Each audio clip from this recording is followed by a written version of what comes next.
കർത്താവായ യേശു ക്രിസ്തുവിൻ്റെ അതിപരിശുദ്ധ നാമം വീണ്ടും വാഴ്ത്തപ്പെടുമാറാകട്ടെ.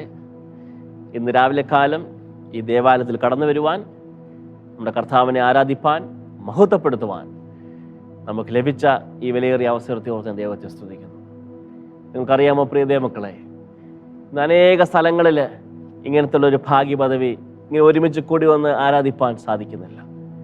ഇന്ത്യയുടെ പല ഭാഗങ്ങളിൽ, ഇന്ത്യയുടെ പല പ്രദേശങ്ങളിൽ നമ്മൾ നോർത്ത് ഇന്ത്യയിലേക്ക് ചെല്ലുമ്പോൾ നമുക്ക് കാണുവാൻ സാധിക്കും, ആൾക്കാർ ഭയന്നാണ് എപ്പോഴും എപ്പോൾ അറ്റാക്ക് വരുമെന്ന് വിചാരിച്ചിട്ട് അവരുടെ ദൈവത്തെ ആരാധിക്കുന്നത്. പക്ഷെ നമുക്ക് സ്വാതന്ത്ര്യത്തോടു കൂടി ഉറക്കെ പാട്ട് പാടുവാൻ, ഇത്രയും പേർക്ക് ഒരുമിച്ച് കൂടുവാൻ നമുക്ക് ലഭിക്കുന്ന അവസരം നിങ്ങൾ വെറുതെ എടുക്കരുത്, അത് പ്രാധാന്യം കൽപ്പിക്കണം. നമ്മൾ രാവിലെ ചിന്തിച്ചു, കർത്താവായ യേശു ക്രിസ്തുവിൻ്റെ ജനനത്തെപ്പറ്റി ഞാൻ ചിന്തിച്ചു.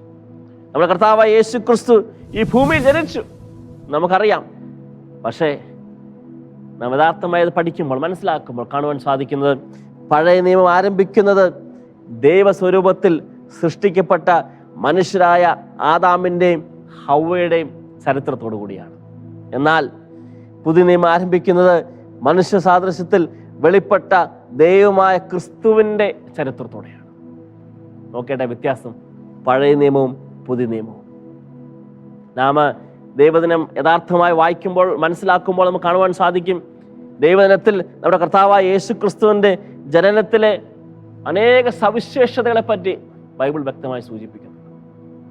നാം അതെല്ലാം വ്യക്തമായി കേട്ടു. ആ സവിശേഷതകൾ എന്തൊക്കെയായിരുന്നു നമ്മൾ മനസ്സിലാക്കണം. നമ്മുടെ കർത്താവായ യേശു ക്രിസ്തുവിൻ്റെ കന്യകാജനനം പാപരഹിതമായിരുന്നു. അതൊരു പ്രവചന നിവൃത്തി വന്നതാണ്.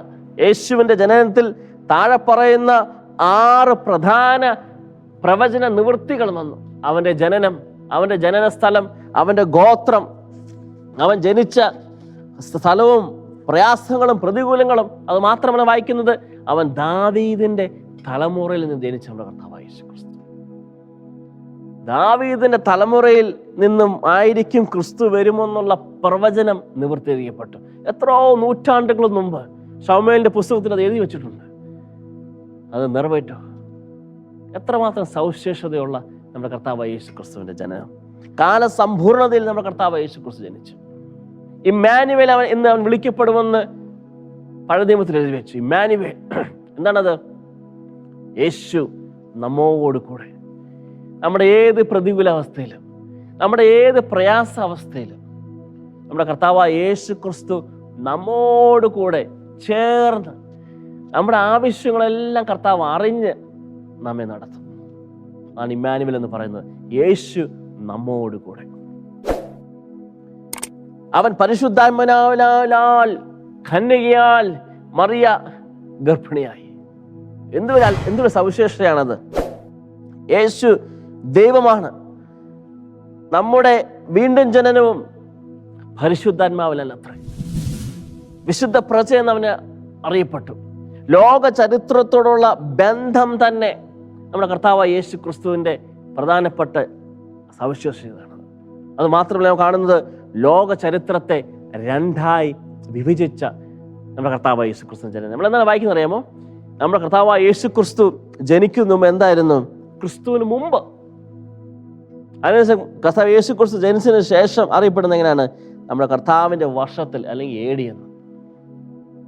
നോക്കിയാട്ടെ നമ്മുടെ കർത്താവായ യേശു ക്രിസ്തുവിന്റെ ജനനത്തിന്റെ സവിശേഷത. കാലത്തെ 2ആക്കിയ യേശു ക്രിസ്തു ഒരു മനുഷ്യന്റെ ജീവിതത്തിലേക്ക് വരുമ്പോൾ അവന്റെ ജീവിതകാലത്തെയും 2ആക്കുന്നു. എങ്ങനെയാണ് നമുക്ക് മനസ്സിലാക്കുന്നത്? AD എന്നും BC എന്നും വായിച്ചു.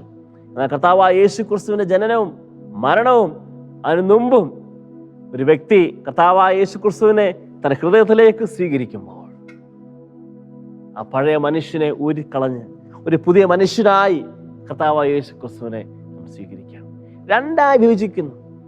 ഒരു കർത്താവ് ഒരു മനുഷ്യന്റെ ഹൃദയത്തിലേക്ക് കടന്നു വരുമ്പോൾ ആ പഴയ അവസ്ഥ മാറുന്നു, എന്നിട്ട് പുതിയ അവസ്ഥയിലേക്ക് വരുന്നു. ഒരു പുതുജനനം, ഒരു പുതിയ മനുഷ്യനായി തീരുന്നു. അതാണ് നമ്മുടെ കർത്താവായ യേശു ക്രിസ്തുവിന്റെ ജനനം. ആ ദൈവത്തിൽ നാം വിശ്വസിക്കുന്നുണ്ട്. അതിൽ നാം എന്തുമാത്രം പ്രത്യാശയോടുകൂടി നാം നടക്കുന്നുണ്ട്, നാം അത് മനസ്സിലാക്കണം. ഇവിടെ എഴുതി വെച്ചിരിക്കുന്നത്, ക്രിസ്തു ഒരുവൻ വരുന്നതിന് മുമ്പ് അവൻ പാപിയാണ്, ക്രിസ്തു അവൻ വന്നതിന് ശേഷം അവൻ ദൈവമകനും വിശുദ്ധനുമായി തീർന്നിരിക്കുന്നു. ക്രിസ്തു വരുന്ന മുമ്പ് ഒരു വ്യക്തി പാപി, പാപത്തിൻ്റെ അന്ധകാരാവസ്ഥയിൽ കൂടി നടക്കുന്ന വ്യക്തിത്വം. പക്ഷേ ക്രിസ്തു വന്നതിന് ശേഷം അവൻ ദൈവമകനും വിശുദ്ധനുമായി തീരുകയാണ്. നാം എല്ലാവരും, നമ്മുടെ എല്ലാ അവസ്ഥ അങ്ങനെ ആയിരുന്നു. അതാണ് പാട്ടുകാരൻ എഴുതിയിട്ടുണ്ട്, ദൈവമക്കളെ ദൈവമക്കളെ നാം എന്തുമാത്രം ഭാഗ്യശാലികൾ. ഈ ഭാഗ്യപദവി നമുക്ക് മാത്രമേ ഉള്ളൂ, വേറെ ആർക്കും ഈ ഭാഗ്യപദവി ലഭിച്ചിട്ടില്ല.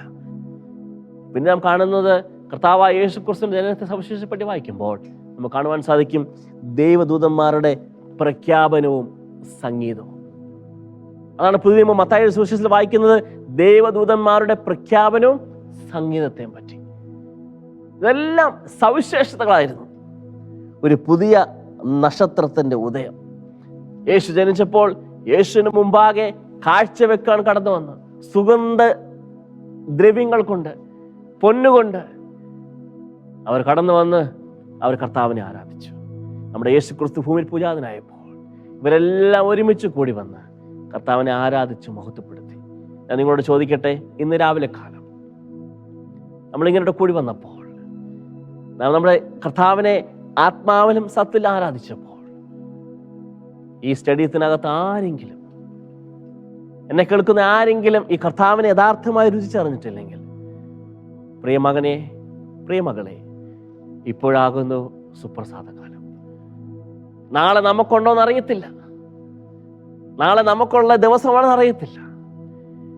ദൈവത്തിൽ വായിക്കുന്നുണ്ട്, ഇന്ന് നീ മരിച്ചാൽ നിന്റെ നിത്യത എവിടെയാണ് നിന്റെ നിത്യത? നരകത്തിലാണോ അതോ സ്വർഗത്തിലാണോ? നിനക്ക് സ്വർഗത്തിൽ നിന്റെ നിത്യത വേണമെങ്കിൽ ഈ കർത്താവായ യേശു ക്രിസ്തുവിനെ യഥാർത്ഥമായി അവനെ സ്നേഹിച്ച് നമ്മുടെ പാപങ്ങളെ ഏറ്റുപറഞ്ഞുകൊണ്ട് യേശുവിനെ നിന്റെ രക്ഷകനെന്ന് അംഗീകരിച്ചുകൊണ്ട് നിന്റെ ജീവിതം യേശുവിനെ സമർപ്പിക്കുകയാണെങ്കിൽ നിന്റെ നിത്യത സ്വർഗത്തിലായിരിക്കും. സ്വർഗം സന്തോഷിക്കും. ഈ കഴിഞ്ഞ ഒരാഴ്ച എവിടെയെങ്കിലും മീറ്റിംഗ് നടക്കുകയാണ്. അനേക ദേവദാസന്മാർ ഇവിടെ വന്ന് പ്രസംഗിച്ചു. രാവിലെ നമുക്ക് കേട്ട പ്രസംഗം നമ്മുടെ കർത്താവായ യേശു ക്രിസ്തുവിന്റെ ജനനം.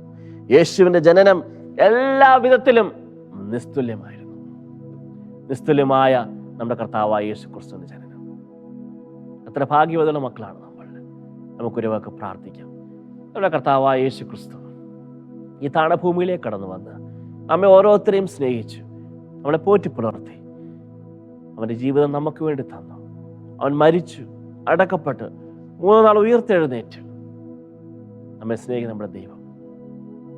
കർത്താവേ, ഞങ്ങൾ നന്ദി പറയുന്നു. അങ്ങേക്ക് എല്ലാ മഹത്വവും കരയേറ്റുന്നു. ദൈവം ഒരുക്കി തന്നിരിക്കുന്ന ഈ നല്ല പ്രഭാതകാലത്തിനായി സ്തോത്രം. കർത്താവേ, അങ്ങേ ആരാധിപ്പാൻ, മഹത്വപ്പെടുത്തുവാൻ അടിയങ്ങൾക്കകന്ന അവസരത്തെ ഓർത്ത് സ്തോത്രം ചെയ്യുന്നു. ഞങ്ങൾ കേട്ട ദൈവദിനത്തിനായി സ്തോത്രം. അങ്ങയുടെ മാറ്റമില്ലാത്തവർ ഞങ്ങൾക്ക് തന്നതിനായി ഞങ്ങൾ നന്ദി പറയുന്നു. എല്ലാ മഹത്വം അങ്ങേക്ക് അർപ്പിക്കുന്നു. ഈ വചനം കേട്ടത് വെറും കേൾവിക്കാർ മാത്രമല്ല, അത് ഞങ്ങളുടെ ജീവിതത്തിൽ സംഗ്രഹിപ്പാൻ, അതും പ്രകാരം ജീവിപ്പാൻ ഞങ്ങളെ ഒരുക്കിയെടുക്കണമെന്ന് പ്രാർത്ഥിക്കുന്നു. എല്ലാ മഹത്വമാനും അങ്ങേക്ക്. പ്രാർത്ഥന കേട്ടിരിക്കാൻ സ്തോത്രം. യേശു ക്രിസ്തുവിൻ്റെ വിലയേറിയ നാമത്തിൽ തന്നെ. ആമേൻ.